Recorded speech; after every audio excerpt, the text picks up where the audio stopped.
Registry निबंधन cancel करने की प्रक्रिया क्या क्या है। आप अगर केवाला करवा लिए हैं तो उसको कैंसिल कैसे करेंगे।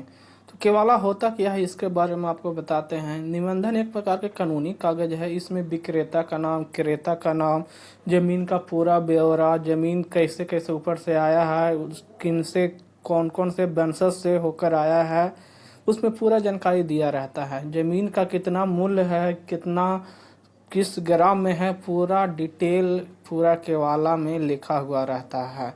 और उसमें ज़मीन का भी ब्यौरा, कौन सा तोजी में है, खाता खेसरा सब चीज़ किस लगी पर है, पूरा डिटेल लिखा हुआ रहता है। अगर आपका केवाला हो गया है तो फिर सब रजिस्ट्रार के पास जाया जाता है विक्रेता को लेकर। विक्रेता से पूछा जाता है कि आपको पैसा मिला है। अगर अगर हाँ आप जवाब दे देंगे तब आपका ज़मीन जो क्रेता खरीदे हैं उसके नाम पर हो जाएगा। तो अब है कि केवाला कब कब गलत होता है। तो यहाँ पर हम एगो आपको आगे वंशज बताए हैं। मगनू है, मगनू का दो लड़का है, मोहन और सोहन। यहाँ पर पहला होता है क्या कि यहाँ पर मगनू जीवित है पर मोहन ने पूरा जमीन बेच दिया है। इसमें सोहन का हिस्सा का जमीन भी बेच दिया है। अभी तो अगर पिता जीवित रहता है तो बेटे का अधिकार नहीं रहता है। फिर भी कोई क्या करता है, यहाँ पर पिताजी के जीवित रहते भर में एक बेटा पूरे जमीन बेच देता है, सोहन का भी हिस्सा बेच देता है। तो ऐसे में तो केवाला फोर्स हो गया। दूसरा में होता है कि कोई रोड साइड का जमीन है तो उसमें दोनों भाई खोजता है कि हम भी लेंगे रोड साइड वाला। और क्या करता है कि पहला भाई है मोहन पूरा रोड साइड वाला बेच दिया, इधर वाला छोड़ दिया कि आपका हिस्सा है। तो ऐसे में भी केवाला वो होगा तो आपको फोर्स कराना पड़ेगा, नहीं तो फिर वो बेच दिया तो उनके नाम पर हो जाएगा। तीसरा प्रॉब्लम क्या होता है, कौन कौन होता है, वो वर्मा जी नाम से व्यक्ति है। वर्मा जी को मानसिक संतुलन ठीक नहीं है, ब्रेन उसका अनबैलेंस है। तो उसी समय कोई तेज बनकर, कोई चापलूसी कर कर वहाँ पर जमीन उनसे लिखवा लेता है। तो ऐसे में भी आपको केवाला को कैंसिल करवाना पड़ेगा। कैंसिल का प्रक्रिया हम आपको लास्ट में बताएंगे। आगे आपको हम बता देते हैं कौन कौन से प्रक्रिया होता है जिसमें आपको केवाला कैंसिल नहीं करवाना है। कैंसिल नहीं करवाएंगे तो आप जमीन से हाथ धो देंगे। यहाँ पर इसी प्रकार से वर्मा जी है, ये भी पूरा वर्मा जी के बारे में बता दिए। अब शर्मा जी है, शराब पीकर इधर उधर बैठे हुए रहते हैं और कोई ज़्यादा उसको और शराब पिया दिया, उसका ज़मीन अपने नाम पर रजिस्ट्री करवा लिया, साइन करवा लिया।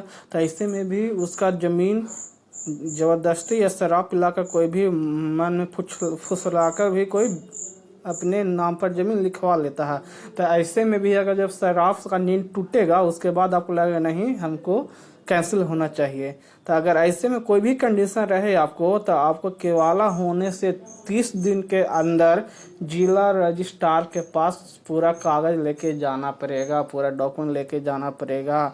अब आपको अगर कोई भी दिक्कत हुआ है, अगर शराब पिलाया है तो उसको भी आपको सेटिस्फाई करवाना पड़ेगा, गवाही रखवाना पड़ेगा। किसी का मानसिक संतुलन हो खराब होने तो उसका कागज़ बनाना पड़ेगा कोर्ट से, डॉक्टर के पास जब उसके पास लेना पड़ेगा। दूसरे पक्ष को भी बुलाया जाएगा, जिला रजिस्ट्रार बुलाएगा और दोनों के बात को सुनेगा। उसके बाद जो सही होगा, मान लीजिए आप प्रूव कर दिए, तो फिर उसके बाद केवाला 30 दिन के अंदर आपको कैंसिल हो जाएगा।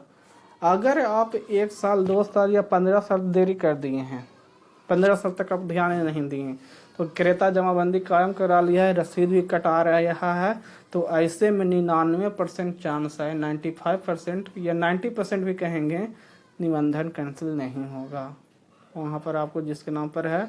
हाँ, अगर कोई बड़ा मामला है जैसे ज़मीनी किसी दूसरे का रजिस्ट्री कोई दूसरा कर दिया, कोई ज़मीन दूसरा का है, कोई दूसरा बेच दिया है, देहाती मामलों में ज़मीन की रजिस्ट्री कैंसिल होगा। उसके लिए आपको न्यायालय में जाकर याचिका दायर करना होगा। उसके बाद आपको अपना बात को सत्यापित करना होगा। उसके बाद आपको रजिस्ट्री न्यायालय के द्वारा कैंसिल किया जाएगा। अगर आप 1 माह के अंदर या 40 दिन भी मान लीजिए अगर नहीं कैंसिल करवाते हैं, उसके बाद अगर ज़्यादा साल हो गया है, 15 साल हो गया है, 2 साल 5 साल हो गया है, तो ऐसे में आपका रजिस्ट्री कैंसिल नहीं होगा। तो हम आपको ये सब आपको पूरी जानकारी बता दिए। और आप में से जो भी हम आपको बताएं उसमें से आपको कोई ऐसा आपको है मामला तो कमेंट में ज़रूर से बताएं। और अगर किसी प्रकार का कोई प्रश्न है तो कमेंट में पूरा प्रश्न लिखें, जल्द ही उसका जवाब दिया जाएगा। तो थैंक्स फॉर वाचिंग। और एक बार कहेंगे कोई भी मामला हो ज़मीनी विवाद में अपने में भाई में हो या किसी में हो तो कानूनी रूप का वेट करें, अपने में लड़ाई झगड़ा नहीं करेंगे। Thank you. सब्सक्राइब